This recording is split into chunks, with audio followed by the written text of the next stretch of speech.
السلام علیکم ورحمۃ اللہ وبرکاتہ۔ الحمدللہ وکفا والصلاة والسلام علی عباده الذین اصطفى، اما بعد، اللہم صل علی محمد وعلی آل محمد۔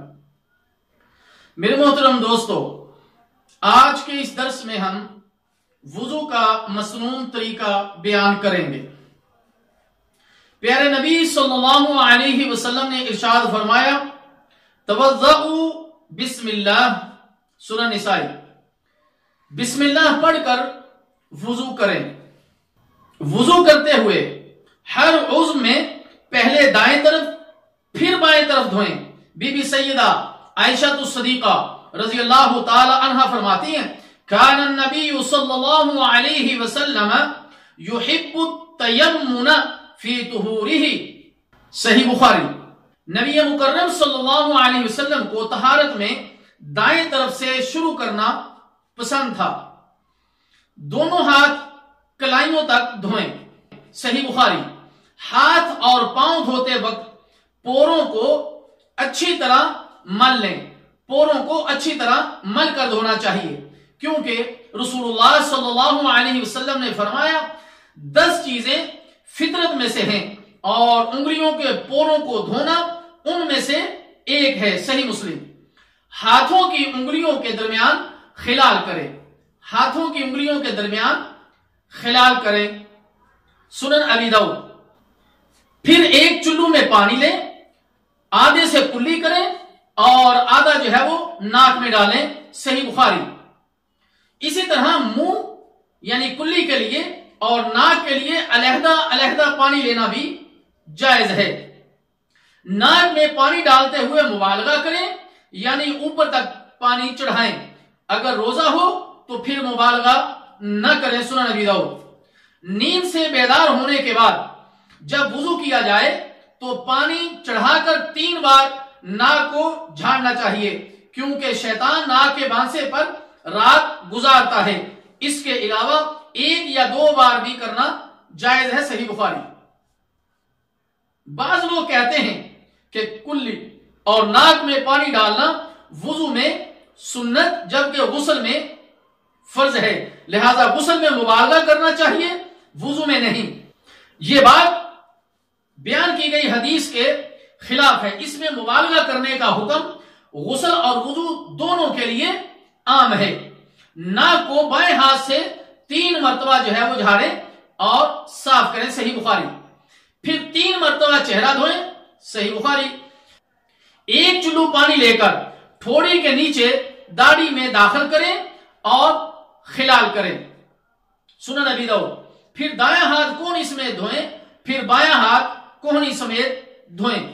پھر سر کا مسح کریں، اسی طرح کے دونوں ہاتھ پانی سے تر کر کے سر کے اگلے حصے پر رکھیں اور گدی تک یعنی پیچھے تک اس کو لے جائیں۔ پھر پیچھے سے اسی طرح اسی جگہ آگے کی جانب لے آئیں جہاں سے شروع کیا تھا، اور یہ 1 مرتبہ کریں، صحیح بخاری۔ سر کا مسح 3 دفعہ کرنا بھی جائز ہے، سنن ابی داؤد۔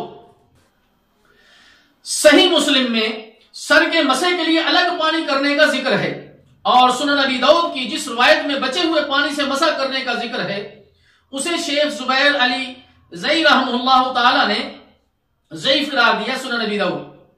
اپنی شہادت کی انگلیاں دونوں کانوں کے سوراخوں میں ڈال کر کانوں میں بنے ہوئے راستوں میں ان کو گھمائیں۔ جب آخر تک پہنچ جائیں تو کانوں کی پشت پر انگوٹھے کے ساتھ مسح کر لیں، سنن نسائی۔ سر کے مسح کے لیے لیے گئے پانی سے کانوں کا مسح کرنا درست ہے، کیونکہ اللہ کے رسول صلی اللہ علیہ وسلم نے فرمایا کان سر کا حصہ ہے، سنن دارقطنی۔ تاہم کانوں کے مسح کے لیے نیا پانی لینا بھی رسول اللہ صلی اللہ علیہ وسلم سے ثابت ہے۔ عبداللہ بن زید رضی اللہ تعالی عنہما بیان کرتے کہ انہوں نے نبی مکرم صلی اللہ علیہ وسلم کو دیکھا کہ آپ جو پانی سر کے مسح کے لیے لیتے تھے کانوں کے مسح کے لیے اس سے الگ لیتے، سنن کبریٰ للبیہقی۔ اسناد اس کی صحیح ہے۔ بعض علماء کے نزدیک یہ حدیث شاذ ہے، لیکن صحیح یہ ہے کہ یہ صحیح ہے۔ بعض لوگ مکمل سر کا مسح نہیں کرتے، آدھے یا چوتھائی سر کا مسح کرتے ہیں، یہ غلط ہے، کیونکہ قرآن میں مکمل سر کے مسح کا حکم ہے اور سنت سے بھی پورے سر کا مسح کرنا ثابت ہے۔ اسی طرح وضو میں گردن کا مسح کرنا جائز نہیں، وضو میں گردن کا مسح کرنا جائز نہیں، کیونکہ اس کے متعلق روایات موضوع ہیں، یعنی من گھڑت ہیں۔ امام ابن قیم رحمہ اللہ تعالیٰ فرماتے ہیں گردن کے مسح کے بارے میں قطعاً کوئی صحیح حدیث نہیں ہے، زاد و معاد، پاؤں ٹخنوں سمیت دھوئیں، صحیح بخاری۔ بائیں ہاتھ کی چھوٹی انگلی سے پاؤں کی انگلیوں کے درمیان خلال کرے، سنن نبی داؤد۔ وضو کے بعد شرمگاہ کی طرف چھینٹے مارنے چاہیے، اس سے پیشاب کے قطرے نکلنے کا جو وسوسہ ہے وہ ختم ہو جاتا ہے۔ حکم بن سفیان رضی اللہ تعالی عنہ بیان کرتے ہیں رأیت رسول اللہ صلی اللہ علیہ وسلم توضأ فنزع فرجہ، سنن نسائی۔ میں نے رسول اللہ صلی اللہ علیہ وسلم کو دیکھا کہ آپ نے وضو کیا اور اپنی شرمگاہ پر چھینٹے مارے۔ میرے محترم دوستو، وضو کے بعد آسمان کی طرف انگلی اٹھانا کسی بھی صحیح حدیث سے ثابت نہیں ہے۔ ابو داؤد کی ایک روایت میں نظر آسمان کی طرف اٹھانے کا ذکر ہے، لیکن وہ بھی ضعیف ہے۔ اس کے بعد جب آپ کا وضو مکمل ہو گیا تو اس کے بعد کچھ اذکار ہیں۔ بعض لوگ وضو کے دوران میں ہر عضو دھوتے ہوئے دعا پڑھتے ہیں، یہ بدعت ہے۔ امام نووی رحمہ اللہ تعالیٰ فرماتے ہیں ہر عضو کے لیے مخصوص اذکار کے بارے میں رسول اللہ صلی اللہ علیہ وسلم سے کچھ ثابت نہیں۔ صحیح مسلم کی ایک روایت میں ہے کہ جو شخص اچھی طرح وضو کرے اور پھر یہ دعا پڑھے جو بھی ہم بیان کرتے ہیں تو اس کے لیے جنت کے 8 دروازوں کو کھول دیا جاتا ہے، جس سے چاہے وہ داخل ہو، اور وہ یہ ہے اشہد ان لا الہ الا اللہ وحدہ لا شریک لہ واشہد ان محمدا عبدہ ورسولہ، صحیح مسلم۔ میں گواہی دیتا ہوں کہ اللہ کے سوا کوئی معبود برحق نہیں، وہ اکیلا ہے، اس کا کوئی شریک نہیں، اور میں گواہی دیتا ہوں کہ محمد صلی اللہ علیہ وسلم اللہ کے بندے اور اس کے رسول ہیں۔ اور وضو کے بعد یہ دعا پڑھنا بھی ثابت ہے کہ سبحانک اللہم وبحمدک اشہد ان لا الہ الا انت استغفرک واتوب الیک۔ اے اللہ تو اپنی تعریف کے ساتھ پاک ہے، میں گواہی دیتا ہوں کہ تیرے سوا کوئی سچا معبود نہیں، میں تجھ سے بخشش مانگتا ہوں اور تیری طرف توبہ کرتا ہوں، سنن کبریٰ للنسائی۔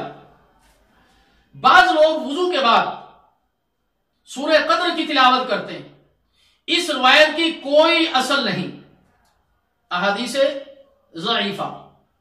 اسی طرح وضو کے بارے میں متفرق مزید مسائل ہم انشاءاللہ تعالی اگلے درس میں آپ کے سامنے بیان کریں گے۔ اللہ تعالیٰ جل شانہ سے دعا ہے کہ اللہ تعالیٰ ہمیں سمجھنے کی اور عمل کرنے کی توفیق عطا فرمائے۔ والسلام علیکم ورحمۃ اللہ وبرکاتہ۔